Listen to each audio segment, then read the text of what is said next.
তারা করছে কি, পাশ করে দেখেন 2 দিনের মধ্যে 5টা স্যানিটারি ন্যাপকিন ভেন্ডিং মেশিন মেয়েদের হলে হলে দিয়ে দিচ্ছে, বসাই দিচ্ছে।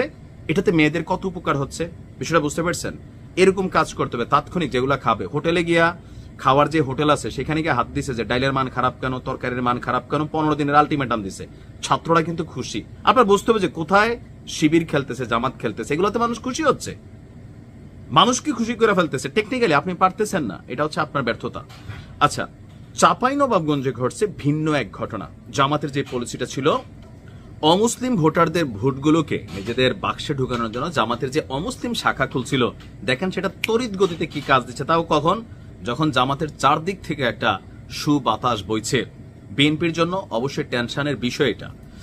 চাঁপাইনবাবগঞ্জ পৌরসভার 2 নং ওয়ার্ডের সনাতন ধর্মাবলম্বী, মানে আমাদের হিন্দু ধর্মের যারা ভাইরা আছেন, 25 জন নাগরিক, মানে 25 জন হিন্দু ভাই, তারা বাংলাদেশ জামাত ইসলামীতে যোগদান করেছেন। আর এই ঘটনা ঘটেছে গতকাল বিকেলে চাঁপাইনবাবগঞ্জ জেলা জামাত অফিসে। সাবেক সংসদ সদস্য মোহাম্মদ লতিফুর রহমানের হাতে তারা আনুষ্ঠানিকভাবে যোগদানপত্র জমা দেন।